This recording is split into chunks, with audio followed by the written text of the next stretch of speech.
பேசணும்.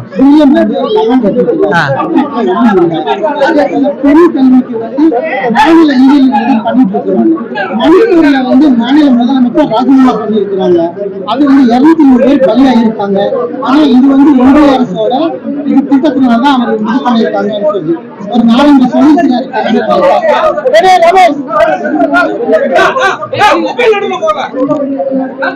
கேள்வி கேளுங்க, நான் பதில் சொல்றேன்.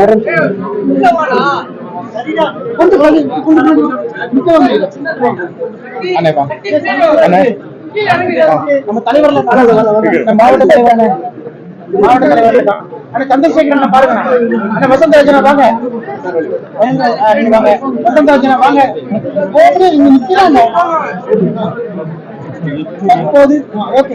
சரியா வசந்தராஜன் முன்னாடி கேள்வி கேளுங்க. தமிழக முதலமைச்சர் மேடம் கொஞ்சம் மொத்தமா கேளுங்க.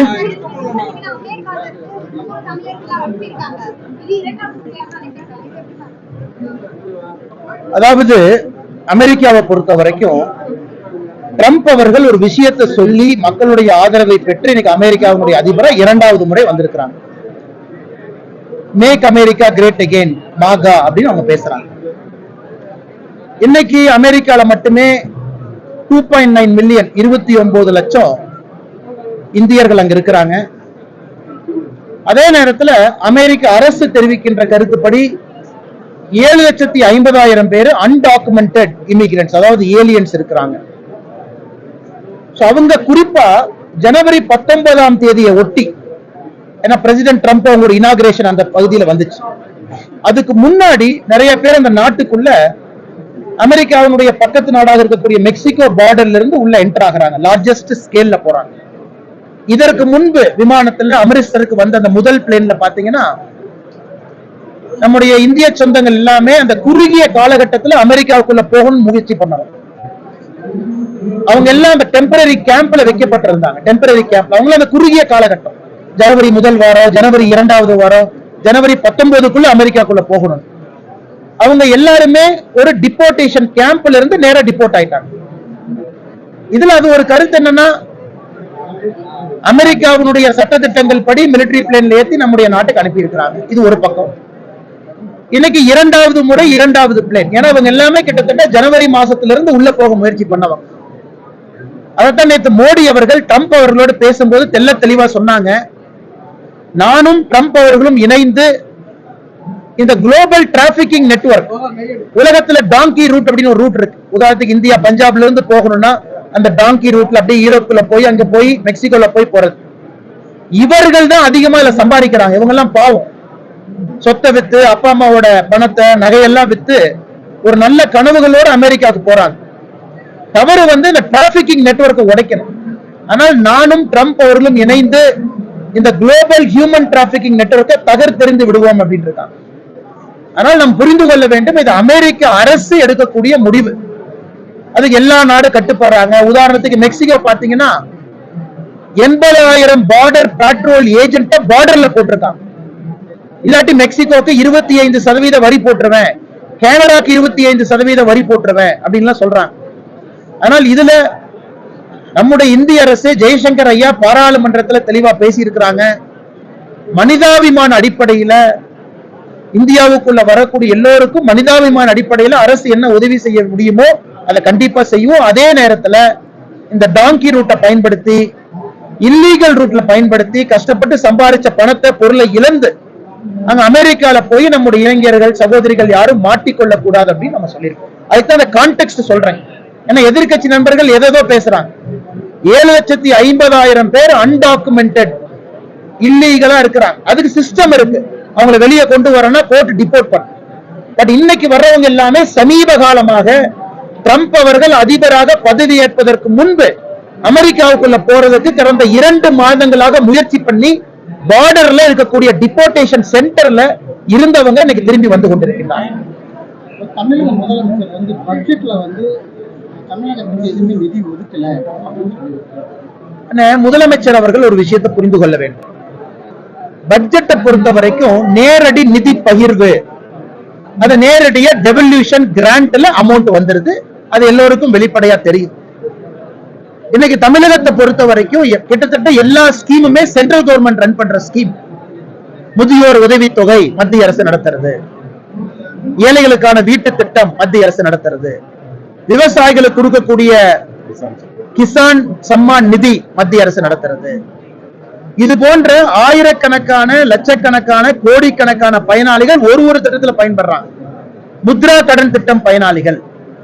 ஆனால் நீங்க கூட்டி கழிச்சு பார்த்தீங்கன்னா முதலமைச்சருக்கு தெரியும், பல மேடைகள் நாம சொல்றோம், மோடி அவர்களுடைய அரசு வந்த பிறகு தமிழ்நாட்டிற்கு நாம் கொடுத்த பணம் நிதி பகிர்வு அடிப்படையில் 2.5 மடங்கு உயர்ந்திருக்கிறது. சில இடத்துல 3.5 மடங்கு. ரயில்வே ப்ராஜெக்ட் அதிகம். 46,000 கோடி ரூபாய் இன்னைக்கு நேஷனல் ஹைவே வேலை தமிழ்நாடு நடந்துகிட்டு இருக்கு.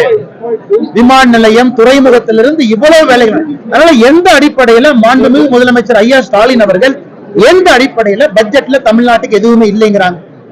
நான் சென்னை பொதுக்கூட்டத்துல பேசினேன். 10 ஆண்டு காலம் யூபி அரசுல எத்தனை முறை தமிழ்நாடுங்கிற வார்த்தையை பயன்படுத்தினாங்க? 4 முறை.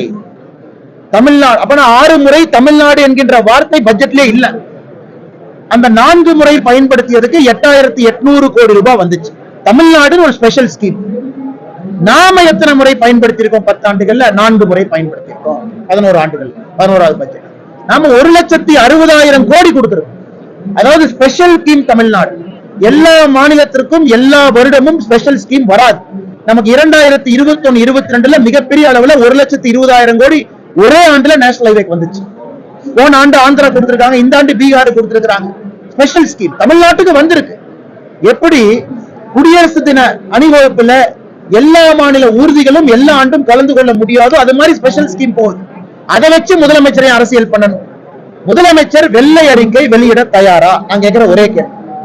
நாங்க ஆட்சிக்கு வந்ததுல இருந்து அவங்க பினான்ஸ் மினிஸ்டர் சொல்லி வெள்ளை அறிக்கை கொடுக்கட்டும். 2014 மொத்தமா தமிழ்நாட்டுக்கு எவ்வளவு வந்துச்சு? காங்கிரஸ் ஆட்சியில் எவ்வளவு வந்துச்சு? நம்ம ஆட்சியில் எவ்வளவு வந்துச்சு? அதன் பிறகு நாங்க ஏற்கனவே சொல்லியிருக்கோம், மேடை போட்டு விவாதிப்பதற்கு பாரதிய ஜனதா கட்சி தயார். RS பாரதி அவங்க என்ன சொன்னாங்க? மேடை போட்டு விவாதிக்கிற பட்ஜெட்டை பத்தி. நான் சொன்னேன், ஓகே, நீங்க மாநில அரசு பட்ஜெட்டை பேசுறதா, நாங்க மத்திய அரசு பட்ஜெட்டை பேசுறோம். இருவரும் மேடை போட்டு விவாதிப்போம். உங்ககிட்ட டேட்டா இருக்கு, நீங்க வெள்ளை அறிக்கை கொண்டு வாங்க, நாங்க மத்திய அரசு டேட்டாவை கொண்டு வர்றோம். தமிழ்நாட்டு மக்களுக்கு மொத்தமாக தெரியட்டும் யார் தமிழகத்துக்கு எவ்வளவு கொடுத்திருக்காங்க, மோடி ஐயா எவ்வளவு கொடுத்திருக்காங்க, மன்மோகன் சிங் ஐயா எவ்வளவு கொடுத்திருக்காங்க. நான் ஏற்கனவே சொன்னது போல 2.5 மடங்கு, சில செக்டர்ல 3.5 மடங்கு அதிகம். அப்படி இருக்கும் பொழுது எந்த அடிப்படையில முதலமைச்சர் அவர்கள் தொடர்ந்து இதே போல் பேசுகின்றார்கள் என்று எனக்கு புரியவில்லை. பாஜக டப்பிங் வந்து எடப்பாடியார் அப்படின்னு பாஜகவோட டப்பிங் எடப்பாடியார் அப்படின்னு யார் சொன்னாங்கன்னா? ஆனா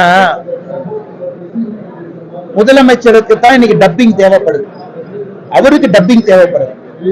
அவருடைய குரலாக யாரோ சொன்னது போல அறிவாலயத்திலிருந்து பல பேர் பேசிக்கிட்டு இருக்கிறாங்க. அடிச்சிருவேன், மிதிச்சிருவேன், அப்படி பண்ணுவேன், இப்படி பண்ணுவேன்.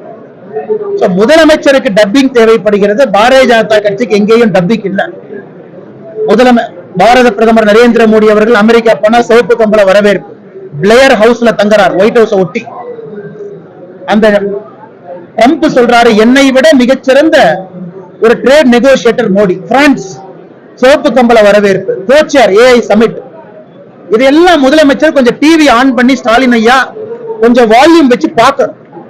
உலக அளவில் இங்க இந்தியாவுடைய அங்கீகாரம் என்ன, மோடியின் அங்கீகாரம் என்ன? இன்னைக்கு முதலமைச்சர் சொல்றாரு, 27 ஆண்டுகள் கழித்து டெல்லியில பாரதிய ஜனதா கட்சி ஆட்சிக்கு வந்திருக்கு. அதுக்கு என்ன காரணம் சொல்லுவாரு? லோக்சபா தேர்தலில் பாரதிய ஜனதா கட்சி வலிமை அடைந்து விட்டது முதலமைச்சர் பேசினார். அதன் பின்னாடி ஹரியானா வெற்றி பெற்றிருக்கின்றோம், மகாராஷ்டிரா வெற்றி பெற்றிருக்கின்றோம், இன்னைக்கு டெல்லி வெற்றி பெற்றிருக்கின்றோம், பீகார் வெற்றி பெற போகின்றோம் அடுத்து நடக்கக்கூடிய தேர்தல். ஆனால் முதலமைச்சர் மறந்துவிடக் கூடாது, பாராளுமன்ற தேர்தலில் 7% வாக்கு இழந்திருக்காரு. 7% ஓட்டு கீழே வந்திருக்கு. 2019, 24, 26 போகும்போது 20% ஓட்டு கீழே வந்திருக்கும். ஆனால் டப்பிங், கதை, திரைக்கதை, வசனம் எல்லாம் ஒரு பையனுக்கு தேவைப்படுகிறது. உதயநிதி ஸ்டாலினுக்கு டப்பிங் பண்றதுக்கு சந்தானம் தேவைப்படுறாரு. முதலமைச்சருக்கு டப்பிங் பண்றதுக்கு பல அமைச்சர்கள் அதிமுக இருந்து இம்போர்ட்டட். அவங்ககிட்ட அமைச்சர்கள் இல்ல, எல்லாம் இம்போர்ட்.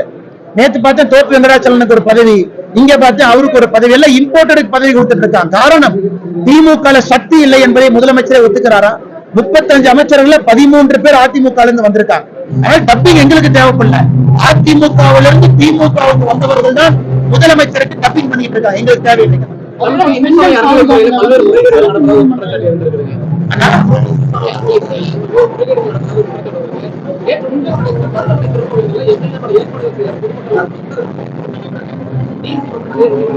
அண்ணா இந்து அறநிலைத்துறை அவங்க காம்பன்ட்ரோலர் ஆடிட்டர் ஜெனரல் சிஏஜி ஆடிட்டுக்கு இந்து அறநிலைத்துறை டாக்குமெண்டே வைக்க மாட்டாங்களே. ஏன்? அவங்களுக்கே தெரியும் அவ்வளவு ஊழல் அங்க நடந்திருக்கு. பசுவை கொடுத்தா பசுவை காணா திருச்செந்தூர் கோவில்ல இருக்கக்கூடிய தங்கம் அக்கௌண்டபிலிட்டி தெரியாது. அந்த 12+4 16% வருமானத்தை எடுப்பதற்கான அதிகாரம் இந்து அறநிலைத்துறைக்கு இருக்கு. 12% அட்மினிஸ்ட்ரேட்டிவ் காஸ்ட், 4% ஆடிட் காஸ்ட், 16%. எத்தனை பணத்தை எடுத்தாங்க, எங்க எடுத்தாங்க யாருக்கும் தெரியாது. ஒரு கோவில் கான்ட்ரிபியூட் பண்ற பணத்துக்கும் அந்த கோயிலுக்கு செலவு பண்ற பணத்துக்கு ஐடியா இல்ல. கோயிலை சுத்தி வசதி இல்ல. மருதமலை தைப்பூசத்தன்னைக்கு பார்த்தோம், பழனியில பார்த்தோம், திருப்பரங்குன்றத்துல பார்த்தோம். ஆனா தமிழ்நாட்டுல ஒரு உதவாத துறை இருக்கு, மக்களுக்கு உபத்திரம் கொடுக்கக்கூடிய துறை இருக்கு. சாமானிய மனிதர்களுடைய பணத்தை எல்லாம் பிளாக் பாக்ஸாக உள்ள போகுது, எதுவும் தெரியல. அறநிலைத்துறை அமைச்சர் இத பேசுறீங்கன்னா அந்த அமைச்சர் உடனே ஒரு வேட்டி கட்டி கிளம்பி வந்துருவார். சாமி வேட்டி, காவி வேட்டி. நான் முதலமைச்சர் அடக்கி வச்சிருக்கிறனால சும்மா இருக்கிறேன், என்னை மட்டும் விட்டாங்கன்னா ரன் ஒண்ணு பாத்துருவேன் அண்ணாமலைன்னு சொல்லிட்டு டயலாக் விடுவார். நான் கேட்கறது, தைரியம் இருந்தா சிஏஜி ஆடிட்டுக்கு விடுங்க. தமிழக மக்களுக்கு நாங்கள் படம் போட்டு காட்டுகின்றோம். அறநிலைத்துறை இன்கமிங் எவ்வளவு, அவுட் கோயிங் எவ்வளவு, டைவர்ட் எவ்வளவு, பேங்க் அக்கௌண்ட்டுக்குள்ள எவ்வளவு, பர்சனல் அக்கௌண்ட்டுக்குள்ள எவ்வளவு, சுவிஸ் வங்கிக்கு எவ்வளவு, கொள்ளை எவ்வளவு, எல்லாம் நாங்க அக்கௌண்ட் போட்டு காட்டுறோம். அதற்கு அறநிலைத்துறை எத்தனை நாள் தப்பிப்பீங்க? நாம் ஆட்சிக்கு வந்த பிறகு முதல் வேலை அறநிலைத்துறை அக்கௌண்டிங். யாரு தப்பு பண்ணிருக்கீங்களோ உங்களை விட மாட்டோம். அதனால எத்தனை நாள் தப்பிக்க முடியுமோ தப்பிச்சு. மணிப்பூர்ல 230 பேர் கொல்லப்பட்டிருக்காங்க. அதனால முதலமைச்சர் பிரேம்சிங் ராஜினாமா மத்திய அரசு. முதலமைச்சர் மு.க. ஸ்டாலின் ஐயானால ஒரு ஏர் ஷோ ஒழுக்கமா நடத்த தெரியல. ஒரு ஏர் ஷோ ஒழுக்கமா நடத்த தெரியல. அத்தனை அப்பாவி பொதுமக்கள் உயிரிழந்திருக்கிறாங்க.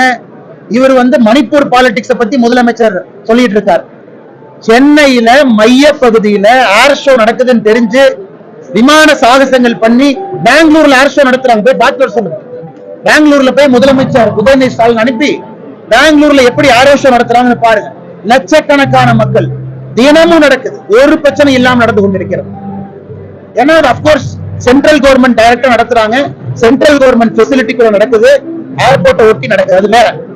அதனால இங்க நடத்துவதற்கு இது இல்ல. மணிப்பூர் நடந்ததை பத்தி பேசுறார். மணிப்பூர்ல முதலமைச்சர் அவர்களுக்கு நம்ம என்ன சொன்னாலும் அவருக்கு புரியாது. மறுபடியும் சொல்றேன், இங்கே பாரதிய ஜனதா கட்சியினுடைய குற்றம் என்ன? ஹைகோர்ட் ஒரு சமுதாயத்துக்கு எஸ்டி அந்தஸ்து கொடுக்கறாங்க, 2 சமுதாயத்துக்கு பிரச்சனை, கட்டுக்குள்ள கொண்டு வருது. அடுத்து என்ன நடக்கும்? இன்னைக்கு ஜனாதிபதி தலைமையில அங்க அட்மினிஸ்ட்ரேஷன் நடந்துகிட்டு இருக்கு, பிரசிடென்ட்ஸ் ரூல். ஆனால் முதலமைச்சர் அவர்கள் அவருடைய வேலையை சரியா பார்க்காம இந்தியால இது நடக்குது, அது நடக்குது, கும்பமேளால இது நடந்தது, மணிப்பூர் இது நடந்தது சொல்றார். உள்ளூர்ல, சொந்த ஊர்ல, சொந்த மாநிலத்தில் நடக்கக்கூடிய பிரச்சனை ஏன் பேச மாட்டாரு? பெண்கள் பாதுகாப்பு சிறப்பு நீதிமன்றம் அமைக்க நடவடிக்கை எடுத்துட்டு வரோம். யாருன்னா எப்ப பண்ணுவாராங்க? ஆட்சி 4 வருஷம் முடிஞ்சது. அண்ணன் நேத்து போன காணாம பாருங்க.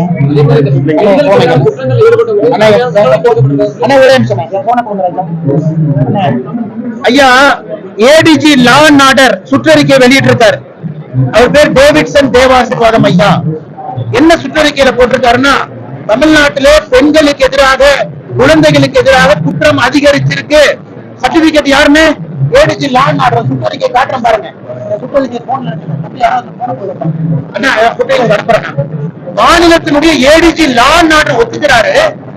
பெண்களுக்கு எதிராக, குழந்தைகளுக்கு எதிராக, பரவாயில்ல வாட்ஸ்அப் அனுப்பிச்சிருவோம், பெண்களுக்கு எதிராக, குழந்தைகளுக்கு எதிராக குற்றம் அதிகரிச்சிருக்குன்னு ஏடிஜி லா அண்ட் ஆர்டர் ஒத்துக்கிறார். முதலமைச்சர் ஏன் ஒத்துக்க மாட்டாரு? சுற்றறிக்கை நான் உங்களுக்கு தர்றேன். 4 வருஷம் தூங்கிட்டு எலெக்ஷன் வந்து இப்ப எதிர்த்து சீனியர் ஆபீசர் வீட்டுல ஆர்டர்ல இருக்கக்கூடிய பெண் காவலரை ஸ்டேஷனுக்கு அனுப்புங்க. சிறப்பு நீதிமன்றம் என்ன பண்ண போறாங்க? அண்ணா யூனிவர்சிட்டி பெண் பாலியல் கொடுமை ஒண்ணுமே தெரியல. அதனால முதலமைச்சர் அவர்கள் பகல் கனவுல இருக்கிறாங்க. அவங்க வீட்டில் இருக்கக்கூடிய பெண்கள் நல்லா இருக்கிறாங்க, பாதுகாப்பா இருக்கிறாங்க. கோபாலபுர வீட்டை தாண்டி வெளியே எந்த பெண்ணுக்கும் பாதுகாப்பு இல்லை என்பதுதான் உண்மை. ஓகே, நன்றி.